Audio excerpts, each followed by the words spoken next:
अगर आप लोग भी हर रोज़ यही सोचते रहते हैं कि खाने में क्या बनाएँ, तो मेरी तरह किया करें आप लोग। मैं आपको एक इतना अच्छा मशवरा देती हूँ। देखें, आप लोग जाएँ सब्ज़ी वाले के ठेले पर या सब्ज़ी वाले के ठिए पर चले जाएँ, ठीक है?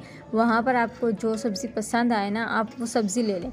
जैसे कि मैंने ले ली है, ठीक है? मैंने सब्ज़ी वाले के ठिए के पास गई, मैंने कोई इरादा नहीं किया था कि मुझे क्या पकाना है। लेकिन जहाँ पे मैं वहाँ पहुँची तो मुझे शिमला मिर्चें पसंद आ गई, मैंने शिमला मिर्चें भी ले ली।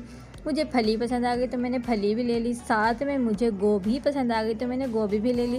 और आप लोग देख रहे हैं कि मैं बनाने लगी हूँ मिक्स सब्ज़ी। और आप जो है ना, मिक्स सब्ज़ी में कुछ भी डाल दें, मिक्स सब्ज़ी इतनी अच्छी बनती है, इतनी टेस्टी बनती है ना, कि बस आप लोग यही बोलेंगे कि जी आप आज के बाद हम लोग यही मिक्स सब्ज़ी बनाएंगे। अच्छा, पहले हमारे घर में जो बनती थी मिक्स सब्ज़ी, वो होती थी गाजर, मेथी, आलू, मटर, बस ये होती थी हमारे घर में जो मिक्स सब्ज़ी बनती थी। लेकिन मैंने सारे जो है ना वो चेंज कर दिए हैं।